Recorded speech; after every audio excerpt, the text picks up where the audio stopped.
Baik pemirsa, Anda masih bergabung bersama kami dalam dialog interaktif bersama DPRD Kota Semarang. Dan hari ini kita masih membahas tentang model penanganan sampah dari hulu hingga hilir. Wah, ini saya bahasnya tadi soalnya bukan hanya dari hilir ya, tapi harus dari hulu gitu. Jadi dari hulu dan hilir. Berbicara tentang hulu dan hilir, dari samping sana hingga samping sini, di hadapan Anda tentu saja telah hadir satu narasumber yang spesial sekali. Beliau adalah Kepala Dinas Lingkungan Hidup Kota Semarang, Ibu Arwita Mawarti, Sarjana Teknik, Magister Teknik. Assalamualaikum Ibu. Waalaikumsalam Mbak Putri. Masya Allah, anggun sekali ya, cantik sekali. Jadi ini imbang Bu, saya boleh berbicara kalau di sini yang bersuara 2 perempuan dan 2 laki-laki jika berbahas gender. Jadi semoga suaranya cukup balance ya. Ya. Baik Bu Arwita, apa yang menyebutkan akhir-akhir ini ada program khusus di Dinas Lingkungan Hidup yang tengah dikerjakan Bu akhir-akhir ini? Ya, baik Mbak Putri. Kalau dari DLH saat ini masih banyak fokus ke pengelolaan sampah. Baik. Ya, karena kita kalau berbicara pengelolaan sampah itu tidak bisa parsial. Kita harus utuh dari hulu sampai ke hilir.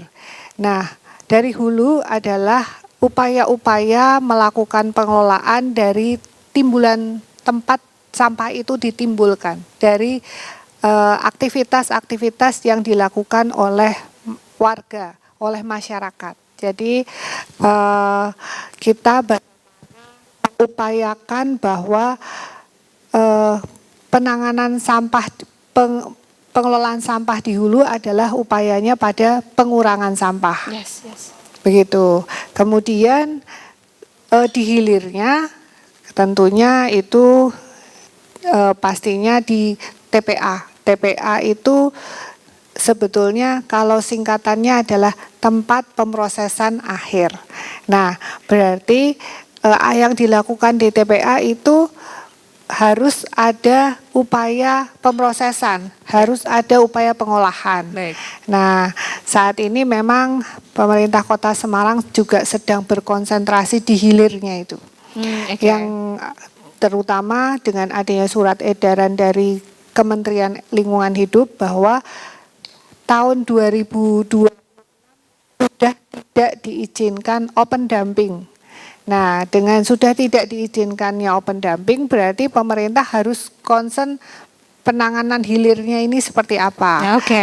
Ini Ya. sedikit disimpan nanti ya Bu ya, penanganannya seperti apa. Ya. Jangan dihabiskan dulu ya Bu ya, masih ada 2 segmen lagi. Baik. Ini menarik sekali, tadi juga disebutkan oleh Bu Arwita bahwa memang bukan hanya dari hulu tapi juga hingga hilir gitu. Tadi disinggung sebelum segmen closing sama Prof, lanjutannya Prof Badruzaman ini bahwa penting sekali ini memahami bagaimana perilaku dan juga seterusnya. Dan yang paling penting ini ada surprise. Apa sebenarnya yang harus dilakukan agar selaras dan juga mudah diterjemahkan oleh masyarakat dan juga masyarakat ini merasa tidak terbebani. Sampah udah terbebani, apalagi untuk melakukan langkah-langkah atau merubah perilaku itu apalagi begitu. Silakan Prof dilanjutkan. Baik, sudah tadi disampaikan Bu Arwita bahwa memang perlu sampah itu dari hulu sampai hilir. Nah, kalau dari data Kota Semarang tadi kembali lagi bahwa 60% itu adalah sisa makanan. Itu menurut kami ini sekarang Undip concern, termasuk Undip sendiri. Di TPS-nya Undip itu kan sebenarnya bertekad supaya sampah jangan keluar dari kampus. Jangan sampai sampah itu keluar kecuali memang B3. Nah, kami sudah menjalin kerjasama B3 itu kan dengan PPLI, jadi itu memang tidak mungkin kami mengelola sendiri. Nah, untuk ini yang juga Undip itu uniknya yang dia kelebihan untuk menangani itu daun. Karena memang luas ininya ya, area hijaunya itu beda dengan yang lain gitu. Kalau di masyarakat tadi sisa makanan dari data di SIPSN. Nah, ini kami sedang bagaimana supaya dari hulu ini sangat penting gitu. Titik tadi pengurangan. Nah, konsep itu supaya masyarakat itu melakukan dengan satu sukarela. Yang kedua kenyamanan. Yang ketiga kalau bisa tidak disadari gitu. Jadi dia melakukan aktivitas pengurangan tapi secara kayak otomatis. Otomatis, Nah, itu alam bawah bagaimana sadar mendorong sudah melakukannya ya. Sebenarnya dan itu mungkin dilakukan mulai dari dapur. Gitu. Tadi karena 60% sisa makanan berarti kan dapur. Apakah itu di mall tadi yang disampaikan, di industri tentu ada kantin, industri-industri, di sekolahan, di jasa dan pemerintah sendiri dan sebagainya. Gitu. Jadi konsep kami adalah urban farming. Urban farming. Dan ini bisa dilakukan dalam lokasi misalnya kawasan yang mungkin padat penduduk, bukan hanya yang luar. Memang ini butuh ruang. Tapi kan kita tahu misalnya di area-area yang padat pasti ada area lapangan, ada area mungkin taman dan ini nanti bisa menjadi contoh itu adalah pemerintah Kota Semarang memberi contoh. Gitu. Diaplikasikan misalnya di taman-taman yang biasa dikunjungi masyarakat, apa itu bentuknya yang kami sedang bangun sudah kami contohkan gitu, ada di Departemen Lingkungan adalah berupa kandang ayam. Ayam dan ini sudah dilakukan juga ternyata saya membaca di Prancis. Di Prancis itu ada suatu kebetulan kayak wali kotanya itu concern ke lingkungan dan konsep beliau sudah konsep sudah lama itu bahwa satu keluarga itu dikasih 1 ekor ayam.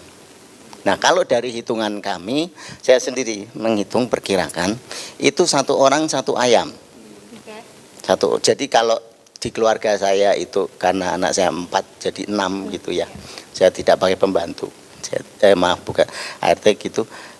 Itu 6 itu berarti ayam saya 6. Dan ini konsep ini kita bangun supaya tidak bau. Nah di TL itu nanti di dekat kandang ayam kita buat tempat duduk untuk makan, untuk membuktikan bahwa dan itu sudah saya lakukan di rumah kebetulan alhamdulillah. Kalau mau bertamu monggo saya nanti saya menjadinya di sebelah kandang ayam.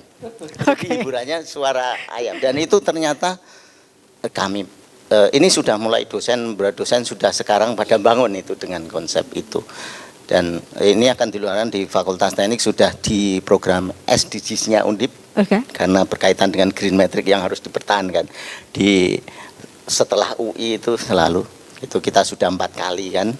Nah salah satunya adalah bagaimana tadi yang masalah daun itu jadi solusi dan selesai tidak masuk ke TPS-nya Undip. Jadi Undip itu kan sekarang sudah melaksanakan bahwa 1 harus terpilah sampah baru bisa masuk ke TPS. Tapi ini juga ternyata beberapa titik ada penumpuan.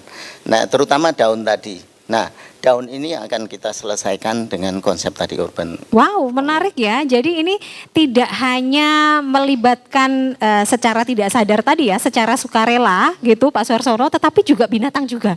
Ada ayamnya ini. Ya. Itu menarik sekali Prof ya. Ada yang mau ditambahkan dan Prof? Ini kan membangun secara ekonomi. Betul. Ekonomi. Kita misalnya sebagai contoh di RT, biasanya di RT itu kan ada area-area yang tidak terlalu besar, kita butuh mungkin 2 kali 4. Baik. Gitu ya. Ada ayamnya mungkin 1 jantan 4 betina. Oke. Nah ini akan menghasilkan 1 minimal nanti telur, belum anakan ya. Kami itu sekarang sudah kemarin menetas sekitar 11 ekor. Dari 3. Wow. Hanya dalam waktu 4 bulan. Oke. Nah, ini kalau kemarin kita coba memang nanti kualitas anaknya bagaimana berbesarannya. Jadi memang tidak dikonsumsi telurnya. Ternyata produktivitasnya bisa tinggi gitu ya. Untuk mencapai 50 ekor tuh dalam setahun bisa.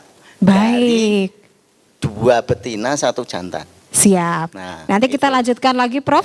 Ya, ini menarik juga ya Pak Suarsono dan juga Bu Arwita bahwa ini tadi yang sempat kita bahas sebelum kita mulai recording talk show ini bahwa Pak Profesor Batur Zaman ini menceritakan saya ada ide unik dan ternyata sudah diterapkan di Universitas Diponegoro.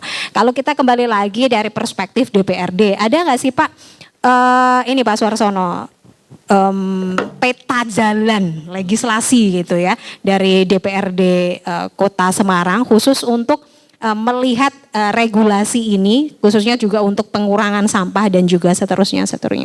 Ya, ya kita turunan dari Undang-Undang 18 2008 itu sejak 2012 sudah ada perda tentang persampahan, meskipun memang perda persampahan ini perda yang menurut saya tingkat implementasinya termasuk yang rendah. Ya, karena apa? Di sana ada aturan tidak boleh membakar sampah sembarangan, tidak boleh membuang sampah sembarangan, dan ada sanksinya. Tetapi ketika itu diterapkan, itu masyarakat pasti terjadi kegaduhan begitu kan. Sehingga ya akhirnya Perda 6 2012 itu ya perda sebagai simbol, tetapi dari sisi implementasinya ini belum maksimal. Makanya pada kesempatan sekarang ini DPRD baru menggodok ya perda pengelolaan sampah, yang itu tentu kita padukan dengan adanya perwal ya, perwal rencana induk pengelolaan sampah di Kota Semarang. Ya, perwal rencana induk pengelolaan sampah di Kota Semarang itu sejak tahun 2004 kemarin, 2024 ya. Itu diharapkan memang sistematis, terpadu, melibatkan masyarakat, melibatkan swasta, kemudian mulai hulu sampai hilir ya, dan termasuk bagaimana dari sisi masyarakat ini yang paling penting ya, pengurangan sampah ya. Targetnya sebenarnya kan memang target dari pemerintah pusat itu pengurangan sampah kan paling tidak 30%. Pengurangan sampah sebelum diangkut begitu kan, ketika hulu ini selesai ya, bahwa kebersihan sampah itu menjadi jiwa setiap warga Kota Semarang. Itu maka rencana atau target 30% pengurangan sampah di masing-masing rumah tangga itu ya menjadi PR utama sesungguhnya di sisi hulunya tadi. Hingga nanti kalau hulu gitu itu secara signifikan bisa terapkan, diimplementasikan, berarti nanti di hilirnya tinggal kita berpikir gunungan sampah yang ada di Jatibarang. Ya, gunungan sampah di Jatibarang itu kapasitasnya itu Jatibarang sejak tahun 2008 ya. 2008 sampai sekarang 2025, berarti sudah 27 tahun. 27 tahun itu sudah menyalahi dari rencana semula. Jatibarang itu sebenarnya hanya sekitar 10 tahun, 8 hanya 10 tahun aja dulu. Ya, tapi sekarang sampai 27 tahun berarti kan sudah melewati ambang batas. Berarti ketika berbicara hilir itu ada krisis ya, krisis pengolahan sampah. Kan begitu. Karena menggunung. Ya sebenarnya kita sudah uji coba berkali-kali pengolahan sampah dengan teknologi, dengan pihak ketiga sudah pernah berjalan beberapa tahun mandek, tidak sesuai dengan produk pengelolaan produktivitasnya tidak bagus begitu kan, tidak sesuai harapan. Yang terakhir kemarin dapat bantuan hibah dari Denmark 30 miliar, sama. Itu juga hanya berjalan setahun paling enggak, kemudian tidak efektif jalan begitu kan. Makanya dua sisi harus diselesaikan ya. Di hulu pengurangan sampah tadi rumah tangga, di hilirnya ada teknologi untuk mengurangi gunungan sampah tadi ya. Kemarin dari pemerintah pusat, Semarang ini termasuk satu di antara 12 kota yang mendapat proyek strategis nasional. Ya, itu akan ada sistem pengolahan sampah dengan teknologi. Ya, rencananya begitu. Ya, rencananya begitu. Amin, amin. Ini menarik ya pemirsa, bahwa apa yang disampaikan Pak Suharsono sama pentingnya dari hulu, baik itu perilaku dan juga kebiasaan, kemudian hilir dengan keterlibatan teknologi. Sejatinya kita paham ya bahwa solusi ini tidak melulu terkait anggaran, tetapi juga inovasi dan juga kolaborasi gitu. Kita kembali setelah jeda pariwara berikut ini pemirsa, jangan beralih dari tempat duduk Anda.